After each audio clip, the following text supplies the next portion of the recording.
concluding this series on living the abundant life on purpose, because I believe we need to move on to something. And but as far as the entire series, we're going to make it available to you. The whole set. Sister Margaret will try to make it available for the Ambassador's One Bookstore. The series on living the abundant life. We're going to make that available. I encourage you all to listen to it more than once. I often have conversations with different people, and I say it's amazing how we go to school, go to work, and do so many other things, and we'll do that 4 to 5 times a week, sometimes even longer. But when it comes to the things of God, it's like once a week. And of course, then the pastors or speaker, whoever's put on time, you go past 30 minutes, I'm out. And I said, these are the same people that say they love God. And they love the Word of God. And how much they value the Word of God. But they'll go to work. Matter of fact, I'll go even better than that. They'll go to a restaurant and sit for 2 or 3 hours. Come on, Pastor. Amen.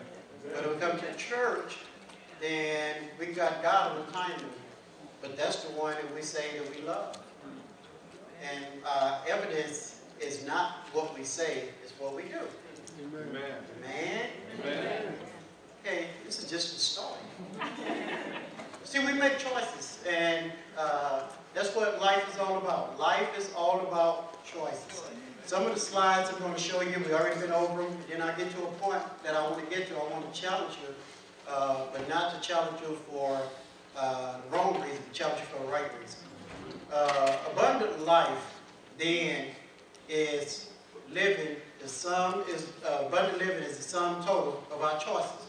There are choices we make that we forgot about, and then when we start reaping the harvest of those seeds, of those choices, we don't remember sowing them, and then when we get the harvest, I don't know where this came from. It came from something you said, something you done. Now, not 100% of the time, but for most of the time. For those of you who are very sticklers for facts. And I don't have alternative facts. I just want y'all to know that, okay? Some of y'all get it, some of y'all don't. Many of our choices come from information, observation, and experiences.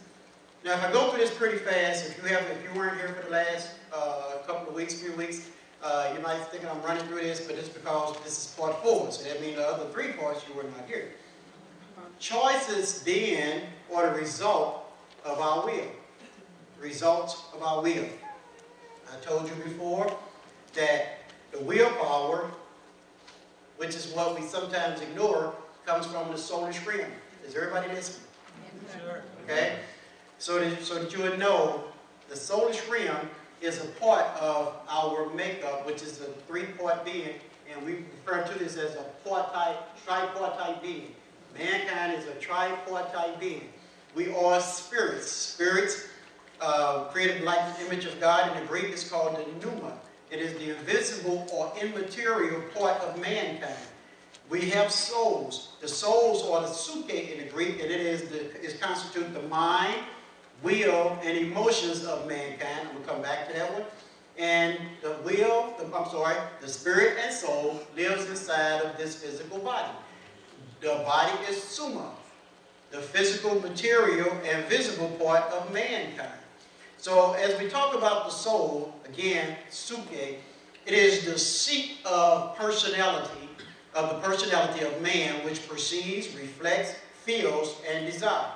It is the seat of the personality of man, which perceives, reflects, feels, and desires. The soul constitutes the mind, will, and emotion of mankind. When we talk about will, the will or willpower is the faculty of conscious or the power of control the mind has over its own actions. It's the power of choosing one's own actions or asserting one's own choices. The control of one's impulses, actions, or choices. And also you can see this as having self-control. We need to have self-control. You cannot allow things, you cannot allow your emotions, you cannot say, I couldn't help myself. If you haven't developed your will, you will me saying I couldn't help myself. Well, you can help yourself if you have developed your willpower, if you have strengthened your willpower. Everything about us can be developed and strengthened. Amen. Amen. But if we choose not to develop it, then we're going to be at the will of everything. We'll have control over anything. We have no control over our temper. Some of us, I lost my temper. Well, how did you lose it? I mean, really, we lost control. That's what it really means, that we lost control of it. Amen. So that means you had control of it. Well, they made you mad. How can someone make you mad? Someone does something that could make you angry, but you had a choice on how you're going to respond. Amen. You had a choice. And if you say, well, I couldn't help myself, that means that your will is weak. But it don't have to stay that way. I'm telling you, in churches, we keep talking about spirit, spirit, spirit, spirit. We're talking about spirit. And I say, well, what about the rest of us? Because God is concerned about the whole total being. He created not just the spirit, He created spirit, soul, and body. As a matter of fact, you can see in Genesis, He formed the body. Did He not? Yeah. So it was His will for us to have a physical earth suit. I call it our earth suit. And so God wanted us to live on earth. It was His will for us to live on earth. That's why when He created us, He put us on the earth. He didn't take us to heaven. And so many of us are so focused on trying to get to heaven. And God said, but I didn't create you for heaven. I created you for earth. I gave you a body made of the substance that you're supposed to govern. You're supposed to be governing the earth. But we try to govern God and dispatch God and the angels, and we try to be over those kind of things. And not realizing that God said, I gave you dominion over the earth. Not over heaven, and certainly not over Him. Amen. Amen. The willpower, again, I like this part. It is the ability to control or reject unnecessary or harmful impulses. It is also the ability to arrive at a decision and follow it with perseverance until its successful accomplishment. You have the ability, if you strengthen your willpower, if you practice doing it. If you practice it enough, you become good at it. If you don't, and you just give in to every whim and every little thing, then you're going to be all over the place. And not too many people can do anything for you because you have a choice. You made a choice that I'm not going to do all this. I'm just going to sit back and take life easy. And I'm just going to watch TV. And I'm just going to enjoy my life. But I'm telling you, if you don't control your life, somebody else will. It is the inner strength that enables you to refuse to indulge in unnecessary and useful habits. That's what the willpower is. It is the power that enables you to overcome inner and external resistance and obstacles. It is, I like this one, the antidote to laziness and procrastination. Now you see why I said that straight out of excuses.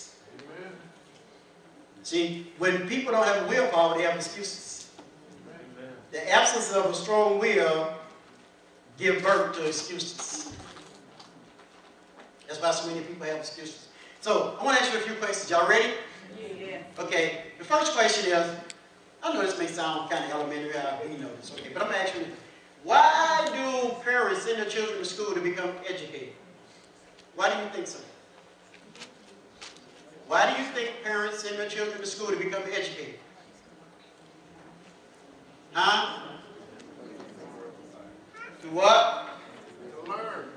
Wait. What'd you say? Become a productive? Really? They expect the children to produce? What if we send them to school for 1 hour a week? Now, when I was a teen, that would have been a great idea for me.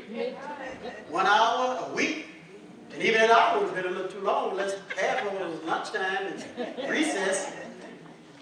I'm telling you, I didn't like school. I didn't like school. How many of y'all love school? Be honest. I'm talking about the young people.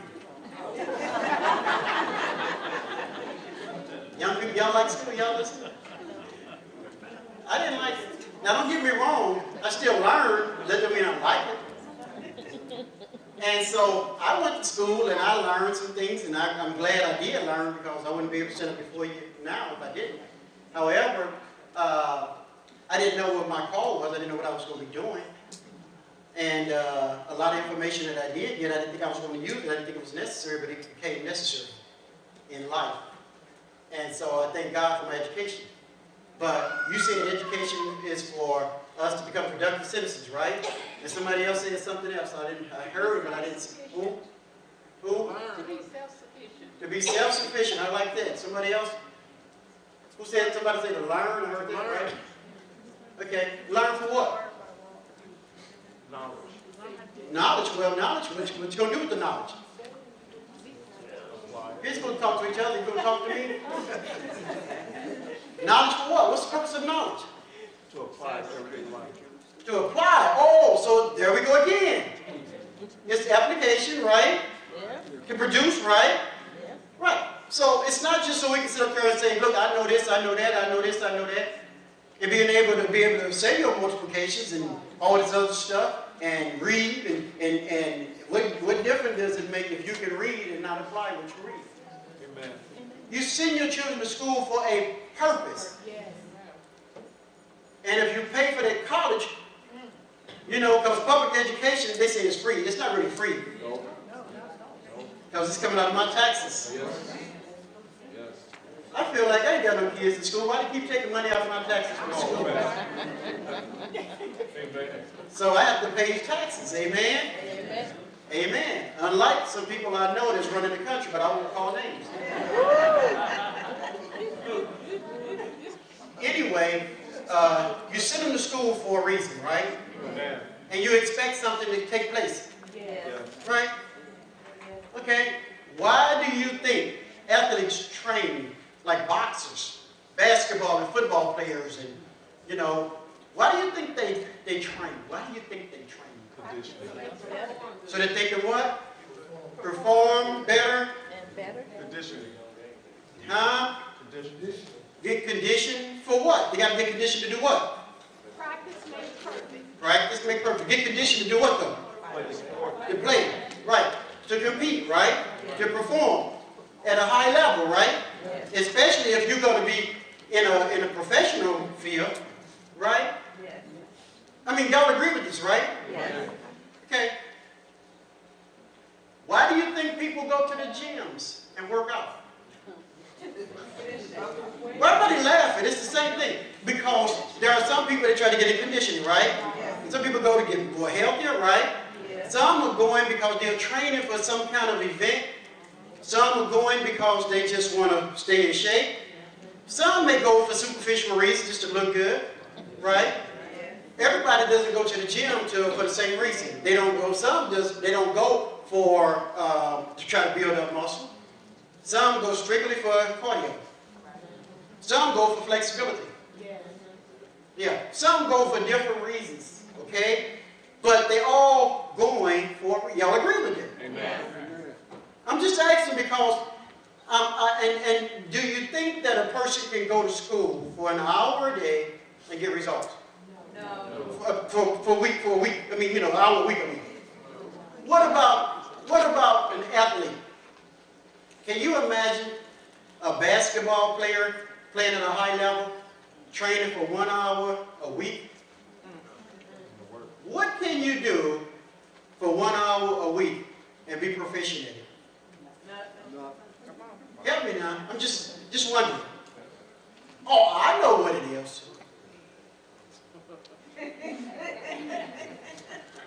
Because it is something you can do for an hour a week and be proficient in it. All you need is an hour a week. That's all it takes. Really. Another question before I tell you this. Do you really think that they all began with an end in mind? Do you believe that people who go to the gym, people who train for some kind of sporting event, people who go to school, do you think that they have an end in mind? Yes. Yes. Do you think that they just go to school until Jesus returns? No. So eventually they want to, what, graduate? They want to get their degrees or certificates or diploma, right? They want something to show that this is an accomplishment, right? If you compete in some kind of athletic sports or something, you don't want to just compete without a prize. That's scripture. Y'all know that, right? You don't want to run and not have a goal. What is the finish line? We're just running. Well, okay, boy, you can't run forever. So they have an end in mind. If you're running a sprint, they have a finish line. If you're running 100 meters, you got to, hey, I'm running 100 meters. And you keep on running. Wait a minute, man, here's the finish line here. I'm not running 20 miles. I'm running a sprint. You train for different things. Okay? A sprinter trains different from a distance runner. Amen. They may be runners, but they're different runners. They train differently. I'm hoping y'all understand where I'm going with this. They all have an end in mind when they begin. Because if they don't have an end in mind, then they're just going. Like you see people who go to the gym. They don't know, I mean, you can look and tell they don't know what they're doing. Not trying to be judgmental, but they're just doing stuff. And they're not really putting no effort into it. So I was just happening to think about last night. I was at the gym and was kind of quiet for a little bit. And I'm looking around and I see all these different people, different walks of life. Some tall, some short, some big, some small. Some are really built, some trying to get built, some are overweight, trying to lose weight, some trying to put on weight. And they're coming from all, women, men, you see them all over. Some are just doing cardio, some are working with real heavy weights, some are working hard, some are just like they're doing more talking than doing anything. So, you don't know why they're there. So to try to do what they're doing and you don't know what they're doing it for, that's ridiculous. And this guy went over there and picked up 100 pounds in each hand. I'm going to go do it. For what? What is he doing it for? Amen. He may be doing it. You may not have the same goals. So he may be training for something that's going to be his purpose, and you just doing it because, hey, I see that guy come over. I'm going to see if I can do it. Am I right, Sam? You have a purpose going, right? You have a plan. Don't you have a plan when you go to the gym? If you're going to work back and somebody else is working legs, you ain't going to say, hey, man, he's looking leg. I'm going to go work legs. Not if you plan to work back, your back, right? If you have a plan and you have a set plan, because you know what you're trying to develop. Amen. So I don't care what everybody else is doing. I'm here to work legs today. I'm not working back. And I'll do that another day. Today is legs day. You understand what I'm saying? Yeah. You go to school for certain subjects because you know that when you get to college, you're going to specialize in certain things. They're going to say, what is your major? Right? Because you plan on doing it when you graduate. Can I ask you a question? You come to church Sunday after Sunday, you read your Bible, you say you do. Why do you read your Bible and attend church? What is your end in mind?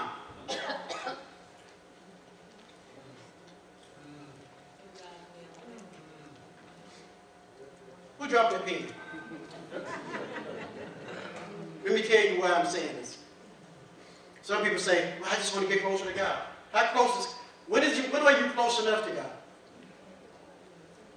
Or, again, don't throw stones at me because I mess with certain songs. All I need is a little more Jesus. How much is enough? How about this song, I just want to go to heaven? Why do we come to church? Why do we read our Bibles? So we can memorize them? What is your end? You began, when are you going to graduate? What kind of certificate you get? What kind of degree you get? How do you know if you have done a certain amount of study and an application to benefit from it? Or do you care if you benefit? Or is it all about when I die, I'm going to heaven? How do you know? Well, I believe that. You don't know that. You believe it.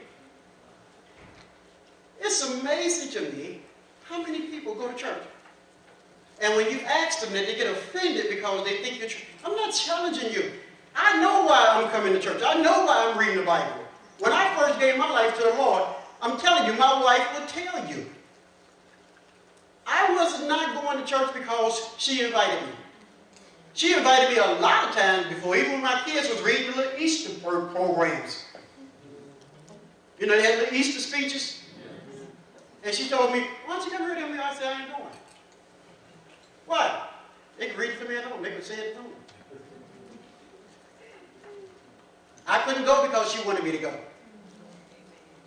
That's like going to the gym because somebody invites you, but you ain't going to do nothing. That's like going to school, but you're not going to do anything.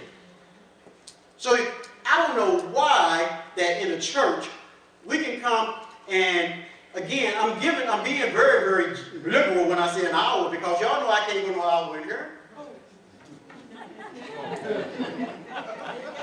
I'm the pastor, and I still have to, because I'm telling you, people will put you on. Let me tell you how they start doing it. They start, now if they have a watch on, they'll be kind of like, they won't even let you know they're doing it. They're kind of like back with the roll up their sleeve.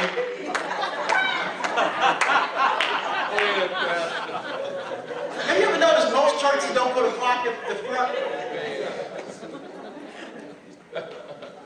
And you better not ask for it. Give me about 2 minutes. You better not ask for 2 minutes, because people are going to actually hold you to 2 minutes. And they think that, what they think is that you're trying, they feel like they don't value my time. They're going over.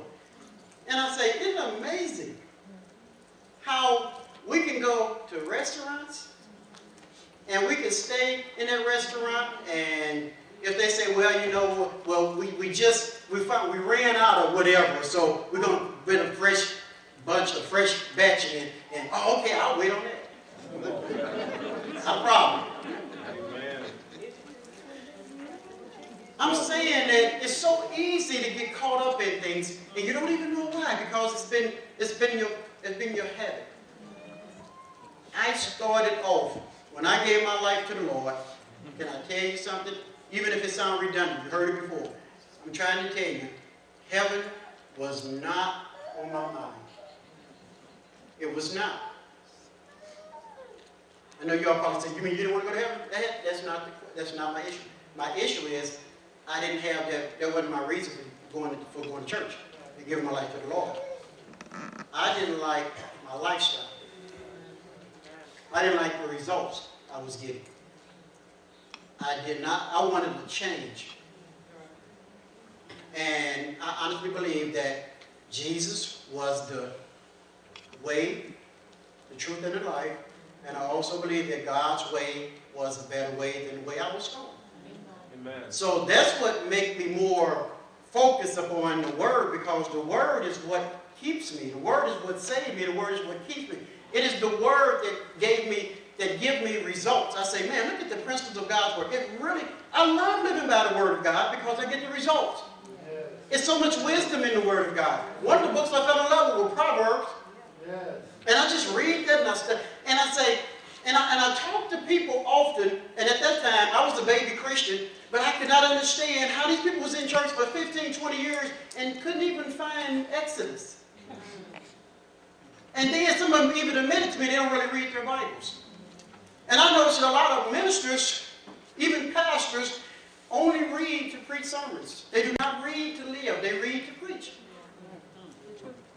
There are some people, and they actually have these collars on and big crosses on, and they actually read their Bible only when it's time to preach.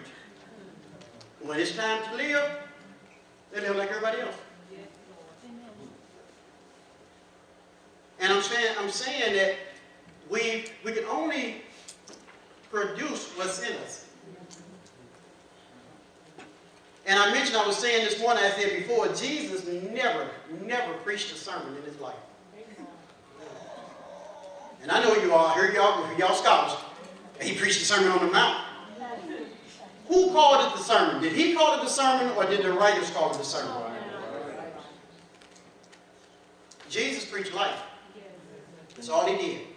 He talked about how it was where he came from. He compared it with what we are dealing with. He compared the law, how it was misinterpreted, and how he interpreted it, talking about the spirit of the law instead of the letter of the law. He talked about a lot of things.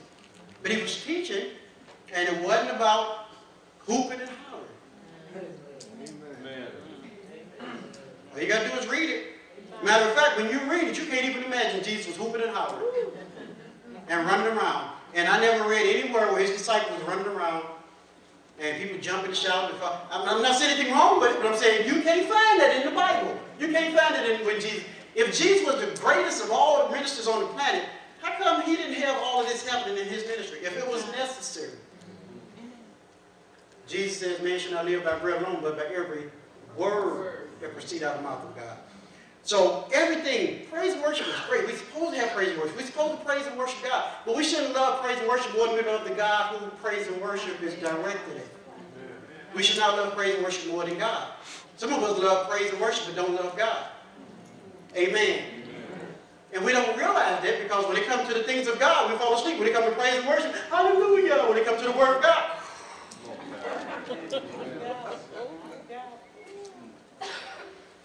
You just love praise and worship. Do you love the God who praise and worship is due? Yes, Lord. Because I'm so tired of people saying, if you love the Lord, wave your hand. That don't mean you love God. That's not the evidence of loving God. They used to have bumper stickers. If you love the Lord, honk. If you love Jesus, honk. And people be blowing their horn. It don't mean you love Jesus. Not according to the word. You know what Jesus said? He said, if you love me, you will keep my commandments. Amen. And he said, my commandments are not burdensome. You know, when we look at the word of God, oh, we got to go to church. Do you know what you're saying? People who say they love God, oh, we got to go to church. Oh, okay, I hope the pastor will go on. I'm hungry. What we have to do is come to the realization that the reason why a lot of our children don't love God is because we don't love God. Do you know the Bible says we need to teach our children how to love God? How do you teach your children how to love God? By loving Him. How do you love Him? By keeping His word. And not just when you come to church, when you're at home. Okay? I know we don't like this. We don't like this. We do not really enjoy attending church. We do it because we want to get brownie points with God. A lot of us. Not all of you. I'm talking about the ones who are not here. Okay. So you tell them pastor was talking about you today. Man, I ain't calling no names either. So, have you ever asked yourself, what is my end? What is my end in mind? I started this thing. What is my end? See, you really want to, I know we want to please God, but my point is that you're on a journey. Heaven is not promised to you. Boy, y'all don't know this. Oh, look at that look. He never promised us heaven. You are a physical being. God is going to give us a glorified body. Teach. And guess what his glorified body is going to reside? Here on the earth. And God is going to put his kingdom, the new Jerusalem, here in the earth. And he's going to be our God, and we're going to be his people. No one is going to have to say no to the Lord. They'll know me from the youngest to the oldest to the youngest. They don't know me. So we're so busy trying to escape and keep so focused on going to heaven, we become no earthly good. We forget we're on a journey. And some of us are just we living like the world, trying to get to heaven. Oh my goodness. It's amazing how we living like the world and trying to get to heaven. I say, how do you know you want to go to heaven? What if you could go to heaven right now? Would you want to go? Oh yeah, would you? Well, they live pretty holy up there. You sure you want to go to heaven? That's good, Pastor. You may not want to go. Think about it. If you don't want to change, so, you know, it's like a person moving, they come from a real bad neighborhood. And they move to a nice neighborhood. Y'all got to get y'all cars off the street at a certain time. You don't like that either. I didn't like the R&B saying. Because sometimes you don't feel like going out there moving your car, especially if you have company and you know you got a driveway, you got a 5-car garage. I know y'all got that big house. But my point is that you got to use that driveway and that garage. Because at a certain time, you got to get those cars off the street.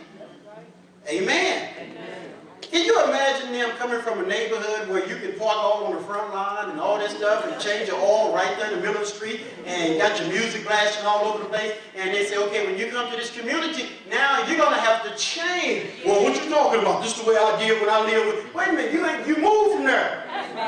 If you like the way you had it, go back to where this is different. Don't you know that's the way it is in the kingdom of God? You can't bring that old junk in the kingdom of God. How do you know you want to spend eternity with God if you don't want to change what you're doing now? Amen. That's why a lot of people don't really like to read the Bible, don't want to come to church about that. No, they don't want to change. They want the best of God while giving Him their worst. Hallelujah. Hallelujah. So why do you read the Bible? What's your purpose? Why do you attend church? But then I can understand why some people don't attend church, because they're not doing nothing but, ain't Jesus all right? I'm telling you, He's all right. And I want you to know, Sister Shorty, God will do it. Won't He do it? Hallelujah. He will do it. Wait, do what? He'll do it every time. Do what? God will put money on your table, in your pocket. Really? Can I tell you something? God has given me the ability to earn money, but I have never woke up and found money in my pocket. And the Spirit of the Lord done it. And if He did, where did it come from? Y'all better wake up to this stuff. Well, people making all these, telling you all this stuff, and it never having a name. I know a brother one time, he didn't have no money, he didn't have no job, and all of a sudden, he woke up, he went to his bank account, and he didn't have, when he went to bed that night, there was nothing in his bank account. He got up the next morning to check his bank account and found $15,000. You better not spend it. That's a mistake.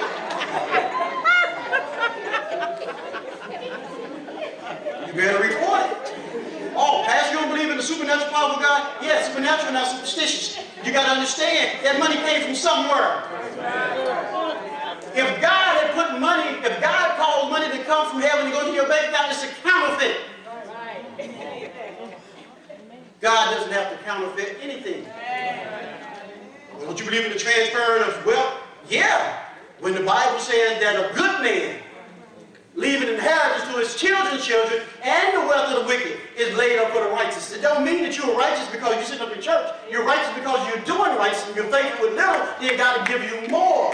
And then you start seeing what God will give you real good investment skills to be able to learn how to invest. And you'll start seeing where these people who are trying to run everything, all of a sudden God will cause you making godly decisions and making those godly choices. And then you'll start seeing money flowing from them to you. Amen. Because you're doing what He tells you to do with it. Amen. It's not going to happen because you sit up in church. That's superstition.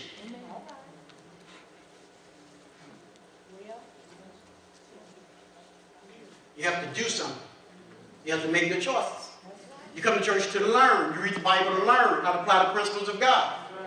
Amen? Amen. Listen to this. What are you training to become or accomplish? You ain't training right now. We need to quit telling people, I'm going to get to this point, well, I already been to church. I served the Lord today. Really? How did you serve God? That's good. You came to church. We need to go to church and serve the Lord. Quit telling people that. Quit telling your children that. Yeah. You're not serving God when you come to church. All right. Ask yourself. I'm in church now. I'm reading the Bible.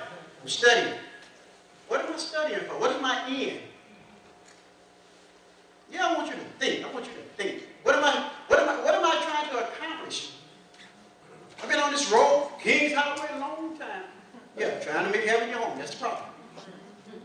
What are you on the house? What are you doing? Why are you reading the Word? Why are you studying the Word? Why are you attending church? There's a reason. I have an end in mind. Amen. Amen. Every time I go work out in the gym, I say, okay, I'm training for this. I got to set me some goals, fresh goals. Because once those goals get old, it gets boring. Now, maybe not to Skip. That's my brother. That boy loves training. Where's Skip at? There he goes. He loved to train. That's what he does for a living. He's a trainer.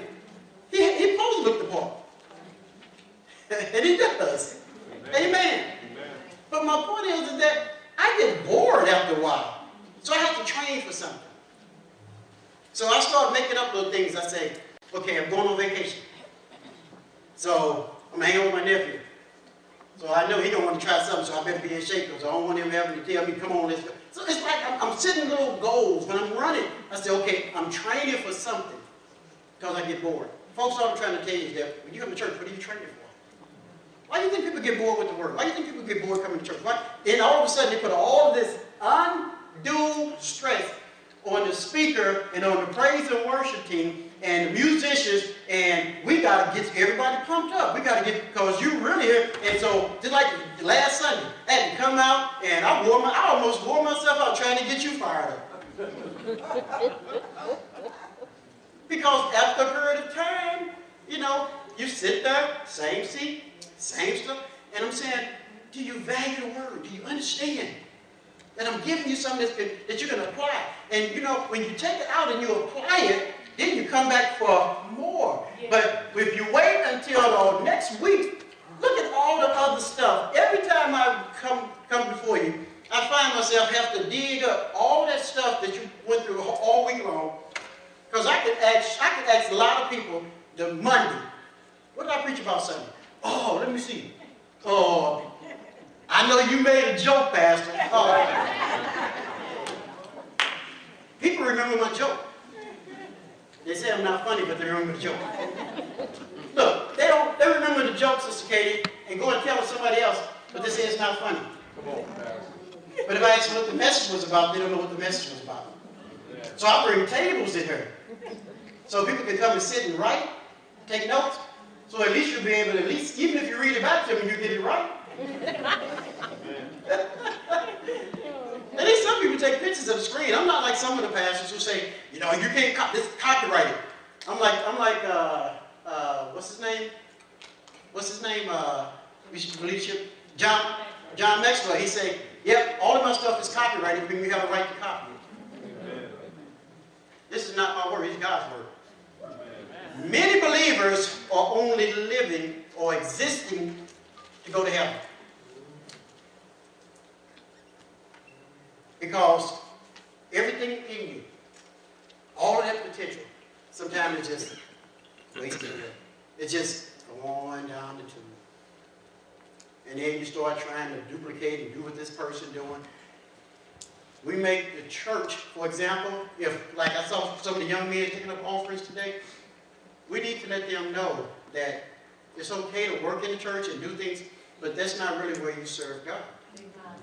Not in the church. Amen. We need to quit telling people that. Yes. Amen? Amen. We need some more word. Gave you enough? Oh, okay. Those who don't want to take on challenges and risk, those who just try to go to heaven, they're going to try to play it safe. And you play it safe, and all you end up with is a lifetime of should have beens. Shoulda, coulda, woulda. Remember I put that up last week?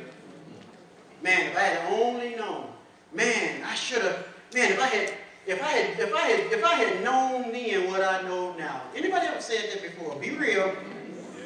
Man, if I could just start over again, you'll do the same thing over if you have the same information. And then you can start over now. Amen? Amen. It's never too late. Never too late. Amen? Amen. In Joshua 24 and 15, y'all remember Joshua? This was on the other side. Okay? They was on the other side. All right? I'm going to take you to Deuteronomy, but I'm going to take you to Joshua first because Joshua made a statement. And here's what he said in 15. He said, if it seem evil unto you to serve the Lord, choose. Notice he's not forcing them. Choose you this day whom you will serve.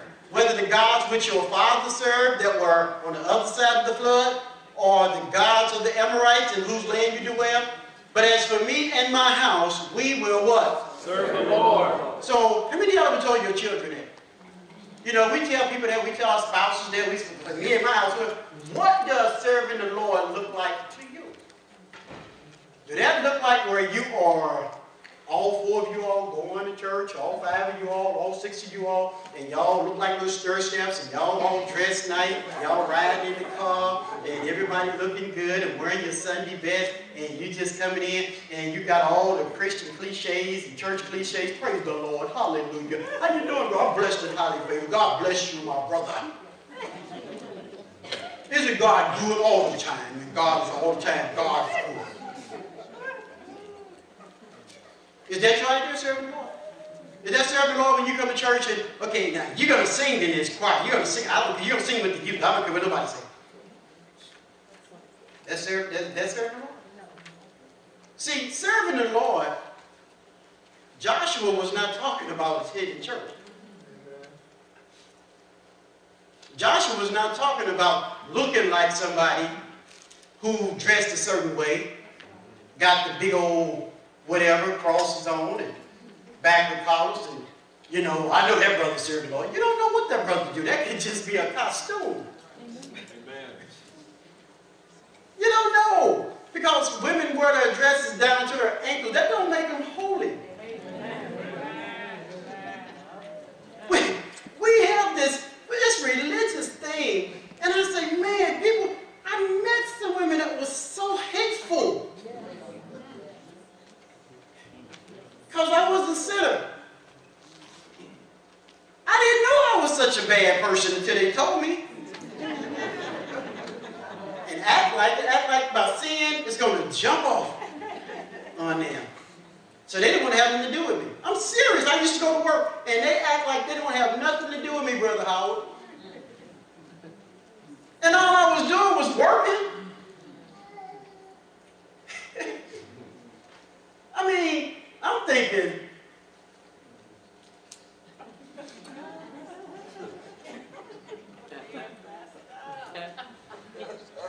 I didn't do nothing to them. But boy, they be like, you know, don't even work around me. They didn't say it. That was just the attitude. Because they had to work around me. And I'm like, God, these are some. And I'm thinking, I didn't want to go to their church. If I did give my life to God, I don't want to go to their church. Because I know it's coming from leadership. And if y'all act like that, don't say you got it from me, because I don't act like that. Amen. Some people have a hard time with me because I'm just real. Some people get confused. If I'm real and I talk about me because I can. Okay? And I don't bring a lot of people involved because, you know, I may mention Howard sometimes, Short and Skip. I may mention people like that because they know I don't mean no harm. They know I'm going to try to embarrass them. They can take it. There are some people I won't mention their name because I know they can't take it. So certain people I pick on. They understand. I pick on Henry. He know I don't mean no harm. He know I love him. These people I pick on Herman sometimes. They know I love him. My point is that I don't mean no harm. I really don't. I'm trying to share something so strongly, and it may come off that I'm talking kind of arrogant or whatever. Let me tell you something. I'm not trying to say this because it's true, because I'm trying to prove it to you all. But in reality, I have never wanted to pastor. I was called by God, and I'm doing it because I'm called. I enjoy what I do, but it's not something I would have sought to want to get up before people. And so when I do this, I'm doing it because God called me to do it. He told me to I'm going to use you. Not who you want to be, not who you think of, but you, the real you. And so it's not an arrogant or cocky, or it's just that I'm talking with boldness because I know that if I'm not bold, then how in the world are you going to follow somebody if they're not bold? If you are unsure, I ain't following you. So I'm sure about this word. My boldness don't come from my experiences. It come from my experiences with God, not just my experiences only. And I'm telling you how faithful God is in His Word, and how beneficial and how the Word works. I know where I came from. When I first walked into the church, I know where I was. Before I walked to church, I know what I was. Talking about a wretch undone? Oh, absolutely. So I didn't have a chance to become religious. I realized that, man, if this is going to work, I got to do something. Amen. And so that's why God called me. That's because I'm trying to tell you, it actually works. I knew that serving God was when I left the church, when I walked outside the four walls. Not when I come to church. I come to church to learn. I'm being taught how to serve God. The real serving is when you leave here.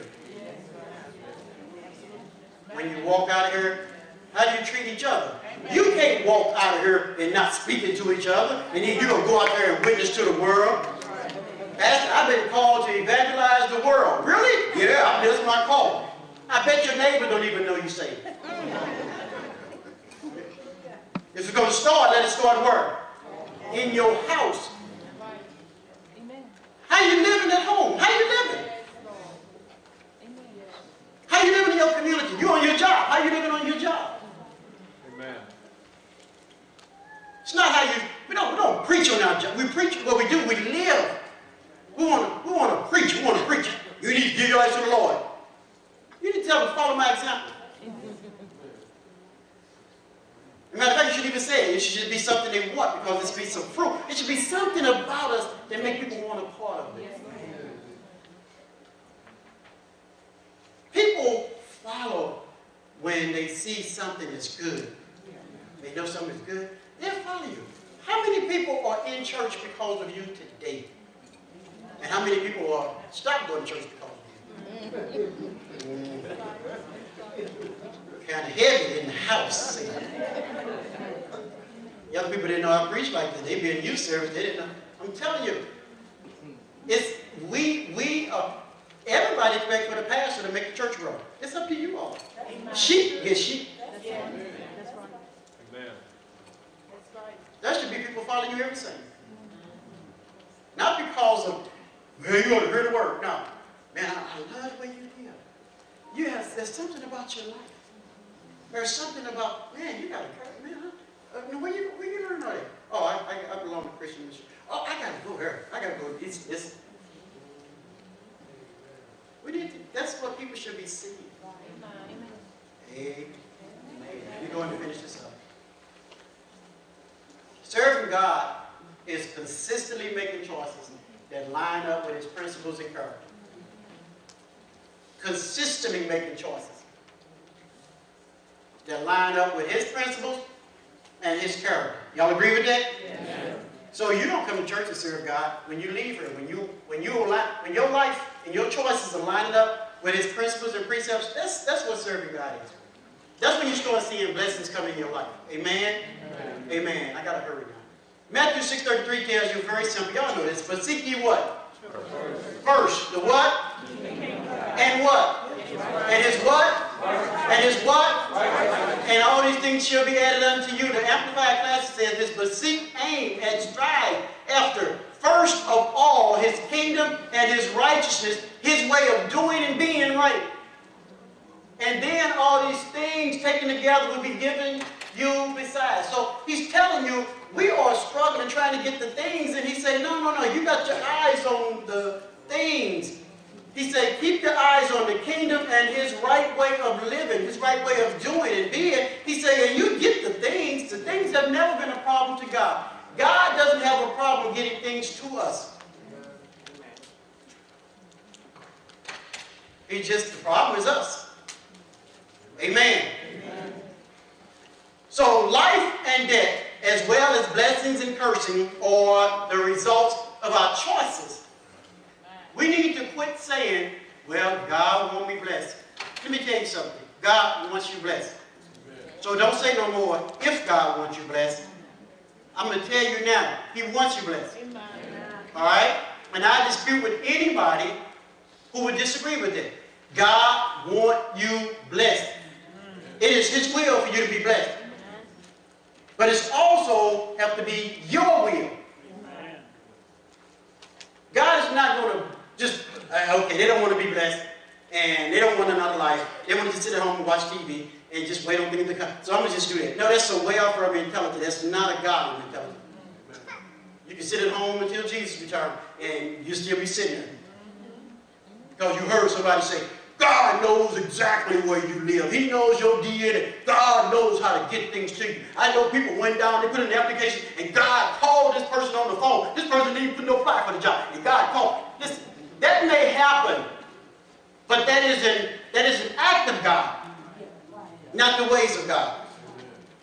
That's an act. If it happened. And most of those people don't have a name, address, DNA, nothing that you can talk, no face. I know this person. I'd be like, I want to meet this person. Where they live? They always live somewhere else. Never in St. Louis.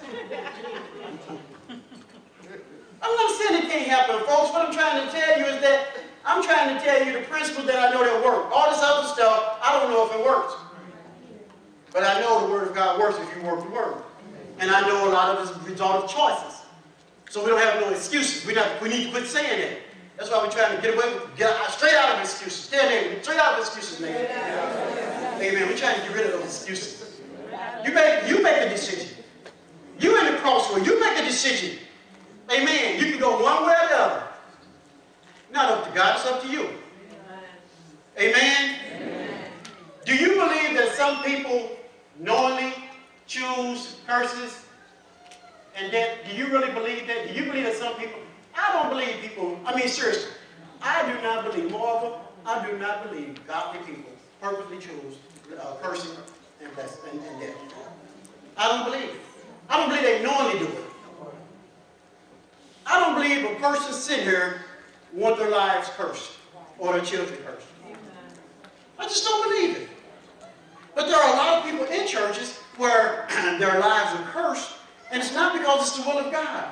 It's because of choices many times of what we make. And even if we do it out of ignorance, it's still a choice, and it's a seed that is sown. And that's why God said, my people are destroyed for lack of knowledge. So we don't come to church to feel good. We come to church to learn and to do good. If I am doing good, I'm going to feel good.